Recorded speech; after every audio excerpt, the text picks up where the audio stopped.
حد سأل نفسه قبل كده الأجهزة الإلكترونية أو الكمبيوتر اللي بنستخدمه كل يوم ده بيتكلم إزاي؟ طيب بيفهم إزاي؟ طب لما بنكتب على الكيبورد ده أي حرف أو رقم بيظهر لنا على الشاشة بالشكل اللي بنشوفه ده إزاي؟ كل ده بسبب واحد من أهم الأنظمة اللي بتعتمد عليها كل الأجهزة الإلكترونية اللي هو النظام الثنائي أو الباينري سيستم. سواء كنت مبتدئ في مجال التكنولوجيا أو عندك معرفة من قبل كده هتتعرف معانا على إزاي بيشتغل النظام ده بشكل مبسط وممتع. يعني مثلا إيه هو الباينري سيستم وإزاي بيتم استخدامه في أجهزة الكمبيوتر وإيه العلاقة المريبة اللي ما بين الباينري سيستم والبيانات اللي بنستخدمها كل يوم. أهلا بيكو ويلا بينا نتعرف على الباينري سيستم.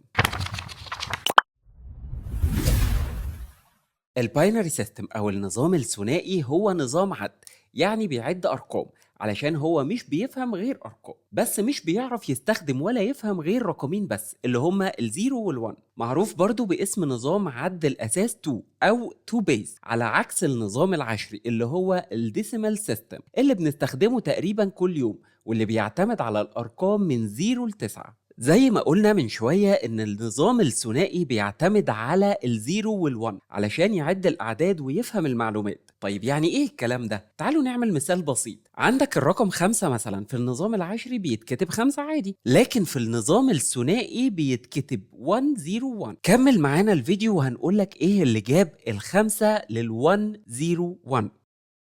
ليه بيستخدموا الباينري سيستم؟ السبب الرئيسي اللي ورا استخدام النظام الثنائي في أجهزة الكمبيوتر هو سهولة التمثيل الرقمي للحالة التشغيلية للأجهزة الإلكترونية. يعني ببساطة الأجهزة الإلكترونية علشان تعرف تتكلم معاها وتتكلم معاك لازم تتكلم بلغتها. أيوة، عندها لغة زي العربي والإنجليزي كده بالظبط اللي هي الزيرو والون. الأجهزة الإلكترونية زي الكمبيوتر مثلا بتعتمد على الترانزستورات اللي ممكن إنها تكون في حالتين بس، اللي هما يا إما تكون في حالة التشغيل اللي هي الون أو إنها تكون مطفية يعني زيرو، حاجة كده عاملة زي زرار الكهرباء بتاع الأون والأوف. والتطابق المباشر ده مع الأرقام الثنائية بيخلي التعامل مع الإشارات الرقمية أسهل وأسرع وأكتر كفاءة.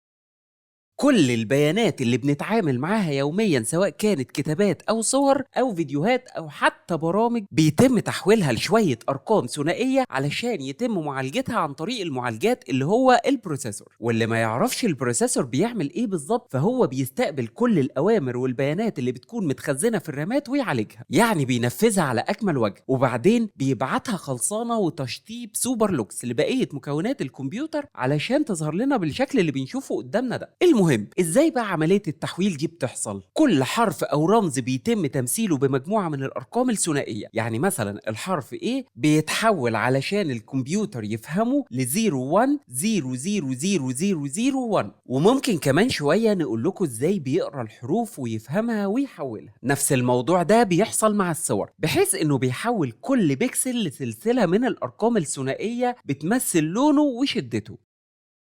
في النظام الثنائي أصغر وحدة هي البت، وهي اللي بتمثل يا إما 0 أو 1. وكمان في وحدة تانية اسمها بايت، وهي مجموعة من 8 بتات. يعني البايت هو الوحدة اللي بتستخدم عادة علشان تمثل المعلومات على مستوى أوسع في أجهزة الكمبيوتر. يعني مثلا لو كان عندك 8 بتات تقدر تمثل لحد 256 قيمة مختلفة، وده معناه إنه ممكن تمثيل أي حرف أو رمز أو حتى لون باستخدام البايت.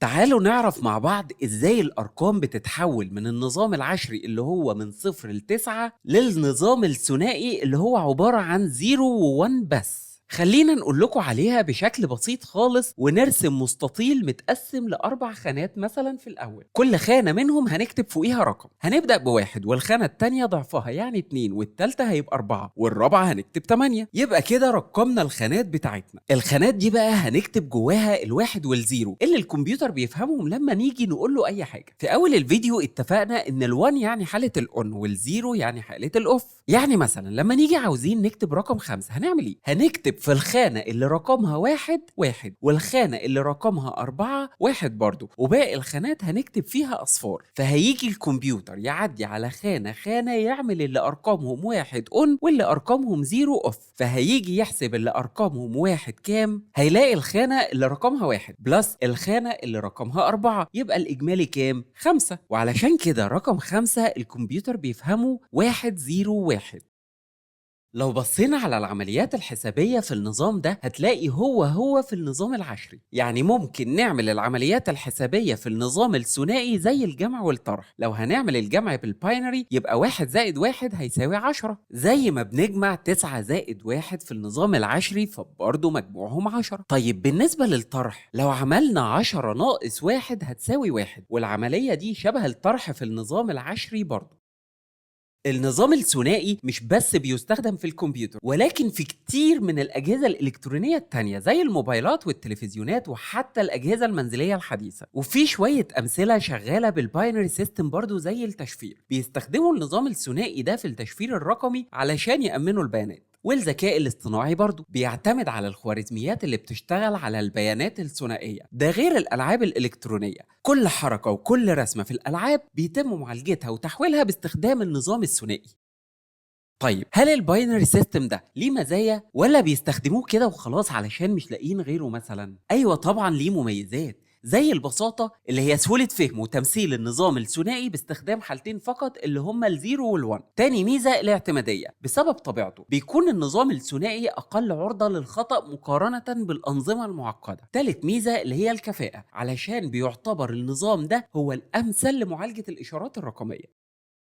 ايه الفرق بين الباينري سيستم والانظمه العدديه التانية؟ النظام العشري بيعتمد على 10 ارقام اللي هم من 0 ل 9، والنظام الثماني اللي هو اسمه اوكتال بيعتمد على 8 ارقام اللي هم من 0 ل 7 وبيستخدم في التطبيقات البرمجيه. وكمان النظام الست عشري اللي اسمه هيكساديسيمال بيعتمد على 16 رمز اللي هم من 0 ل 9 كارقام، وبالنسبه للحروف من حرف الاي كابيتال لحرف الاف كابيتال، وبيستخدم كتير في البرمجه. اتكلمنا عن تحويل الأرقام للنظام الثنائي وعمليات الجمع والطرح، لكن ما قلناش ازاي بيترجم الحروف. في يوم من الأيام اخترعوا لغة تانية اسمها ASCII كود، ودي معناها American Standard Code for Information Interchange. الASCII كود ده بيدي كل زرار من الزراير اللي في الكيبورد رقم زي السيريال نمبر كده بالظبط، وكل حالة للزرار ده بيبقى فيها رقم مختلف. يعني حرف الA مثلا لما يكون كابيتال بيكون رقمه 41، ولما بيكون سمول بيكون رقمه 61. طب ايه اللي بيحصل لما بندوس على حرف الاي كابيتال؟ اول لما بندوس البروسيسور بيوصل له اوردر ان في حد بعت اشاره رقمها 41، فبيروح محولها للزيرو والوان فيطلع 100101، وساعتها يفهم الكمبيوتر انه يعرض على الشاشه حرف الاي كابيتال. وهكذا بقى في كل الحروف والارقام والرموز التانية.